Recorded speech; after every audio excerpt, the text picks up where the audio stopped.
ကားဆိုလောက်တဲ့ဆိုတဲ့တချင်းလေးလိုပဲအင်းလေးအကြောင်းပြောပြရမယ်ဆိုရင်မကုန်နိုင်လောက်အောင်ပြောစရာတွေများပြားလာပါတယ်ရေတိမ်ဒေသဖွံ့ဖြိုးမှုပြည်စုံနဲ့အင်းလေးတွေကျင်းငံများရေအရင်းမြစ်များဂေဟစနစ်များကျွဲဝပါတယ်အင်းလေးကန်ဒီ2015ခုနှစ်တွင် UNESCO စီအဝန်းနယ်မြေအဖြစ်မြန်မာနိုင်ငံတွင်ပထမဦးဆုံးတဘာဝနယ်မြေဖြစ်လာခဲ့တဲ့တရားလာပါတဲ့နေရာလေးပဲဖြစ်ပါတယ်။အင်းလေးမြို့ဟာခရီးသွားလုံနဲ့ဖွံ့ဖြိုးသောကြောင့်ဟိုတယ်၊မိုတယ်နဲ့တဲခိုခန်းများလည်းရှိပါတယ်။လေလောကအင်္ဂလိပ်တွေစောက်တဲ့ဆိုသလိုအင်းလေးတွင်အင်းသားများမှာရေပြင်ကိုမြေပြင်ပြုက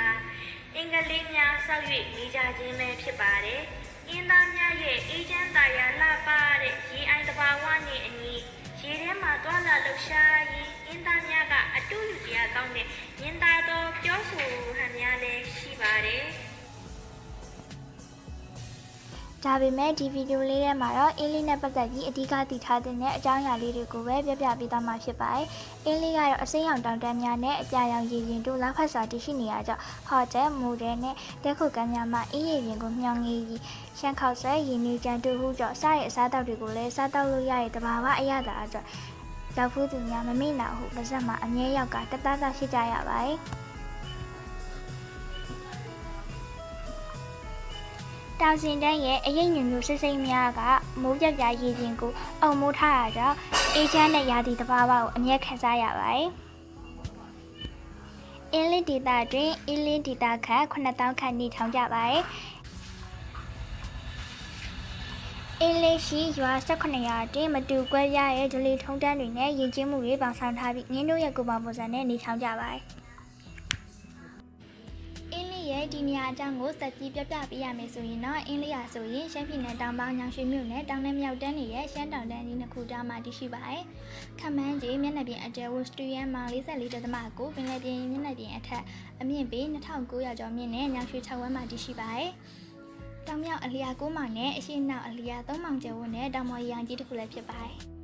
ရခင်ကအင်းလေးမှာအင်းရည်ပြေကျ104.6စတူယန်မှာရှိခဲ့ပေမဲ့လည်းယခုခါမှာတော့အင်းရည်ပြေအကျယ်က24စတူယန်မှာခန့်တာမီစီလာတက်စားမှုတွေနဲ့အနေအကျမှုတွေကြောက်ကြမှာတော့တယ်။ဒါကြောင့်တရားလှပတဲ့အင်းလေးကိုထိမ့်သိမ့်တင်ပါ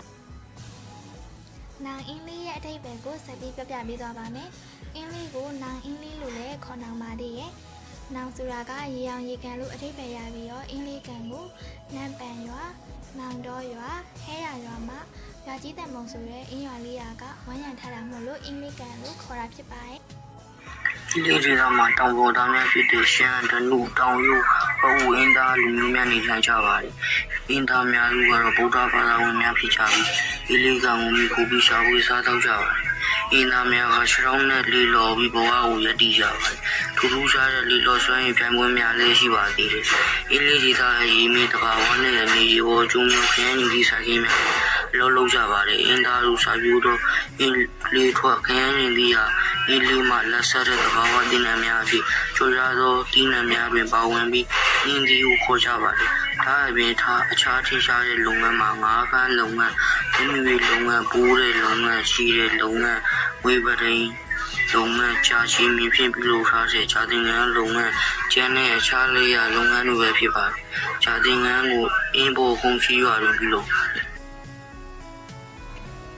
ဒီလေးကမှစီထွက်လာတဲ့ဘလူးချောင်းရေကိုစကားအင်းမှနေ၍မိုးပြည့်စေအတွက်ရှင်ယုံနဲ့စီစီဝင်ရောက်စေရမှတစဉ်လောပိတာရေအားလေးရဲ့စိတ်ထုတ်လုပ်ငန်းကိုလုပ်ဆောင်ပါတယ်။အင်းလေးဒေသရဲ့ထင်ရှားတဲ့နေရာများမှာဖောင်တော်ဦးဖျားအင်းတိန်ဖျားရွာမရီပေါ်စီအဖေချောင်းကျောင်းတောက်တို့ဖြစ်ပြီးတော့ထင်ရှားတဲ့နေရာတွေကိုဆက်လက်ဖြစ်သွားနိုင်ပါတယ်။အင်းဒီနဲ့ရောက်ဖို့သူတိုင်းဟာအင်းလေးရဲ့အထိမ်းအမှတ်ပစ္စည်းတွေကိုပြောဆိုလေးရှိပါတယ်။အကျဉ်းကောင်အထက်ထက်ရှိငွေငါးရုပ်ကလေးများကိုနိုင်ငံသားများမှလက်ဆောင်ပေးဖို့အတွက်မမတ်ရရဝယ်ယူကြလေးရှိပါတယ်။အနေနဲ့အရေးရမှရောက်လာတဲ့ပတ်ကြားသူများမှလည်းအမတ်တရအင်းလေးဆိုတဲ့အင်းကြီးကလေးကိုတမြဲတမ်းဝယ်ယူဝတ်ဆင်လေးရှိပါတယ်။အင်းလေးလေးခရီးစဉ်မှာအမြဲပါဝင်တဲ့ငွေတဲ့အလုံးယုံကိုသွားရောက်လက်ပတ်ခြင်းကိုလည်းလုံလာခဲ့တင်ပါတယ်။အဲ့ဒီမှာရှိတဲ့လက်မှုပညာသည်များကလက်ဝတ်ရတနာဒါမှမဟုတ်အခြားငွေတဲ့ရွှေတဲ့ပစ္စည်းနဲ့ရိုးရှဲပြီးအနုစိတ်ဖြင့်အရေးအသွေးမြင့်သောဒီဇိုင်းများထိပြုလုပ်ထား အင်းလေးကိုသွားစေချင်ပါတယ်အင်းလေးကိုသွားခြင်းဖြင့်ဒေသန္တရဗာဒန္တရဘဟုတုတများရရှိနိုင်ပြီးလှပတဲ့တဘာဝရှုခင်းများကိုလည်းကြည့်ရှုအပန်းဖြေနိုင်တာရာသီဥတုကလည်းအလွန်သားရတာကြောင့်ပဲဖြစ်ပါတယ်ရှင်